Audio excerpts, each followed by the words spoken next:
छोटा सा मुकुट बनाया था जो उन्होंने अंश को पहना दिया। अब छोटा सा अंश कान्हा जी बनकर बड़ा ही प्यारा लग रहा था।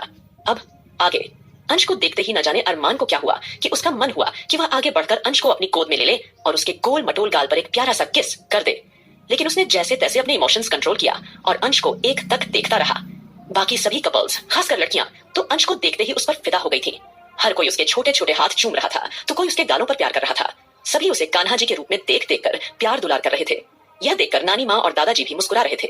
वही सबकी नजरें घूम फिरकर अरमान पर ही टिक रही थी, क्योंकि अंश को देखकर अरमान ने अभी तक कोई खास रिएक्ट नहीं किया था। सभी लोगों ने धार्मिक कपड़े पहने थे और श्रद्धा में डूबे हुए लग रहे थे। उन सब लड़कों का ये रूप देखकर अरमान पूरी तरह से दंग था। उसने अगले ही पल सोचा, आखिर इन लोगों को हो क्या गया है? इतने साल मेरे साथ रहते हुए इन्होंने कभी कोई त्योहार नहीं मनाया, ना ही कभी कोई त्योहार में इंटरेस्ट जताया, लेकिन आज इन्हें हो क्या गया है? ये सब इतनी हंसी खुशी त्योहार क्यों मना रहे हैं? अरमान के मन में यही सब सवाल घूम रहे थे, लेकिन वह चाहकर भी उन लोगों से कोई सवाल नहीं कर पा रहा था, क्योंकि अरमान ने खुद उन्हें अपने मेंशन में त्योहार मनाने से साफ मना कर दिया था और वह खुद भी वहां त्योहार मनाने नहीं जा रहा था। लेकिन यह लोग कहाँ त्योहार मना रहे थे, इसके बारे में अरमान को बिल्कुल भी आइडिया नहीं था। इसी सोच में अरमान का दिमाग पूरी तरह से चल रहा था, लेकिन चाहकर भी वह कुछ पता नहीं कर पा रहा था। फिलहाल तभी अचानक अरमान के कानों में चूड़ियों की खनकने की आवाज सुनाई देने लगती है। तभी उसने देखा कि आस्था सीढ़ियों से चलकर एक बार फिर से उसके सामने आ रही है।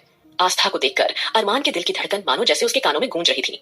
उसकी नजरें सीधे जाकर एक पल के लिए आस्था की खूबसूरत पतली कमर पर ठहर गईं, लेकिन उसने खुद की नजरों पर कंट्रोल किया।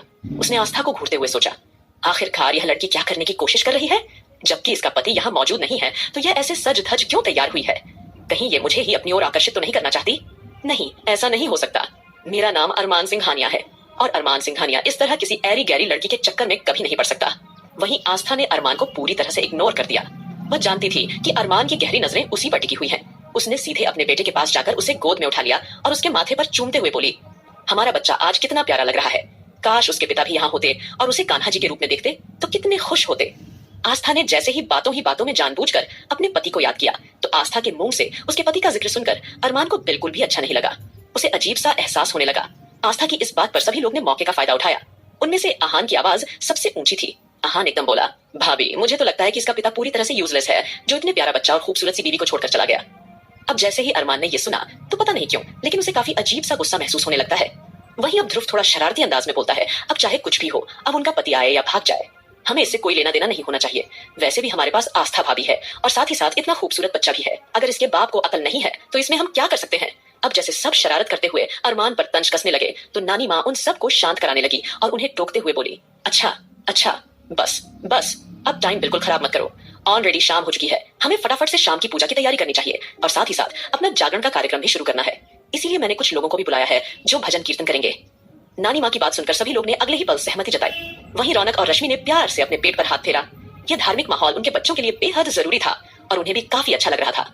धीरे धीरे सब लोग एक एक करके वहां से बाहर जाने लगे।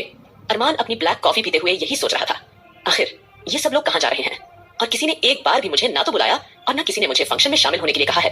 असल में अरमान के मन में यही चाहत थी कि कोई उससे कहे कि वह भी इस त्योहार में शामिल हो, लेकिन सब लोग उसे पूरी तरह अनदेखा कर रहे थे।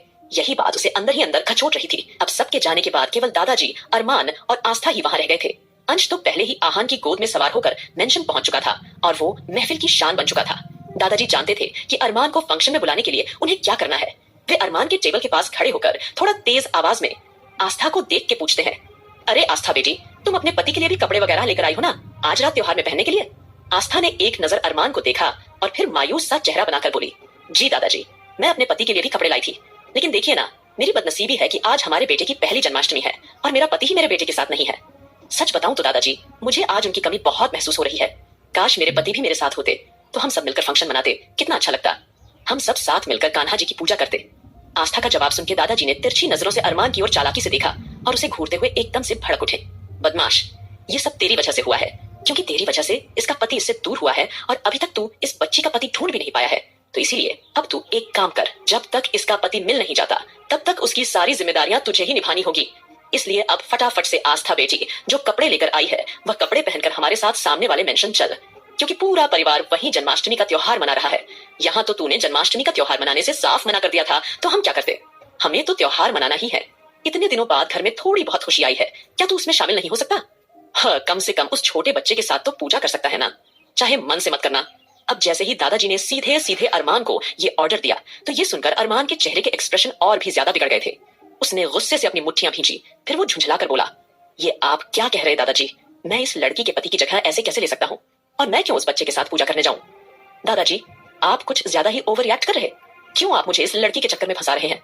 आप जानते हैं ना अरमान सिंघानिया का हर मिनट कितना कीमती है। आज रात मेरी इंटरनेशनल मीटिंग है जिसे मैं किसी भी कीमत पर पोस्टपोन नहीं कर सकता, समझे आप? अरमान की इस बात को सुनने के बाद दादाजी ने सीधे आस्था के सामने हाथ जोड़ लिए और दबी हुई आवाज में बोले, हमें माफ कर देना बेटी, हम तुम्हारी कोई मदद नहीं कर पा रहे। हमारे पोते की वजह से तुम्हारा पति आज तुम्हारे साथ नहीं है। हम तुम्हारे इस दुख को समझ सकते हैं बेटी। यह सब कहते हुए दादाजी की आंखों में नकली आंसू भी आ गए थे।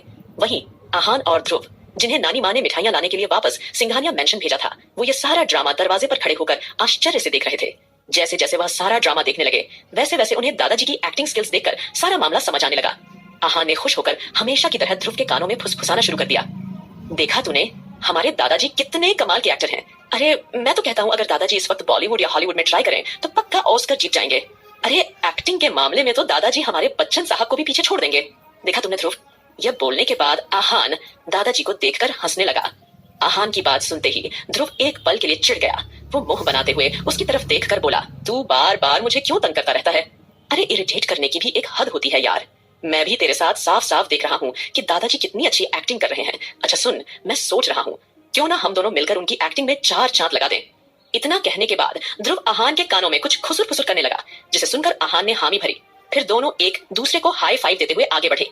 अपने दादाजी को इस तरह एक मामूली सी केयर टेकर के सामने हाथ जोड़कर खड़े होते हुए देखकर अरमान के सीने में गुस्सा भड़क उठा। वो ये सब कैसे बर्दाश्त कर सकता था? एक पल में उसकी आंखें कठोर हो गईं और वो दादाजी पर बरस पड़ा। ये आप क्या कर रहे हैं दादाजी? आप अच्छी तरह जानते हैं कि आप इस तरह की हरकत बिल्कुल नहीं कर सकते। मुझे बिल्कुल पसंद नहीं है कि आप अपना सर किसी के सामने झुकाएं। फिर आप कैसे एक मामूली सी केयर टेकर के सामने अपना सर झुका सकते हैं? मैं यह बात बिल्कुल भी बर्दाश्त नहीं कर सकता। दादाजी, अगर आपने यह फिर दोहराया तो मैं इस लड़की को गोली मार दूंगा। अरमान की धमकी सुनकर दादाजी तुरंत उसे घूरते हुए कहने लगे, तुझे गोली मारने के अलावा आता ही क्या है? नालायक, क्या तूने कभी इस बच्ची की फीलिंग और उसके इमोशन समझने की कोई कोशिश की है? यह उसका पहला बच्चा है और उसका पति भी उसके साथ नहीं है, सिर्फ और सिर्फ तेरी वजह से। क्या तूने कभी ये समझने की कोशिश की है? नहीं ना। उल्टा तू हमें ही घमंड दिखा रहा है कि हम इससे माफी न मांगे। खबरदार, अगर आज के बाद तूने आस्था बेटी को ऐसी धमकियों देने की कोशिश की तो हम तेरी टांगे तोड़ देंगे।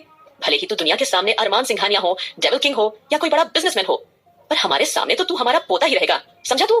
दादाजी ने कठोर अंदाज में अरमान को डांटते हुए यह कहा और उसे खा जाने वाली नजरों से घूरने लगे। इससे पहले वो उसे और फटकारते, तभी ध्रुव और आहान उनकी बातों के बीच में कूद पड़े। अरे दादाजी, आप ये कैसी बातें कर रहे हैं? आपने सोच भी कैसे लिया कि अरमान भाई एक मामूली सी केयर टेकर के लिए ऐसा कुछ करेंगे? और वैसे भी अरमान भाई पूरी रात जाग नहीं सकते, उनमें इतनी हिम्मत ही नहीं है कि वो पूरी रात जाग सके, समझे आप? उनकी इस बात पर दादाजी थोड़े कंफ्यूज हो गए कि ये दोनों बेवकूफ किसकी साइड ले रहे हैं, अरमान की या केयर टेकर की, मतलब आस्था की। इस बीच आस्था अपनी आंसू भरी आंखों से कभी अरमान को देखती तो कभी दादाजी को, तो कभी हैरान होकर ध्रुव और आहान को बड़ी बड़ी आंखों से देखती। उसे अब सारी सिचुएशन समझ आ रही थी कि ये सभी क्या करने की कोशिश कर रहे हैं, और आस्था जानती थी कि अरमान को आगे किस तरह संभालना है। अचानक आस्था उदास स्वर में दादाजी की तरफ देखकर बोली, देखिए प्लीज आप लोग हमारी वजह से झगड़ा मत कीजिए। हम नहीं चाहते कि हमारे कारण आपके घर में कोई प्रॉब्लम खड़ी हो।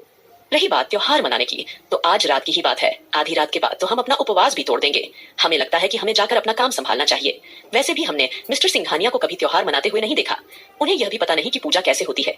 जो काम मिस्टर सिंघानिया कर ही नहीं सकते, हमें उनसे वो काम जबरदस्ती नहीं करवाना चाहिए।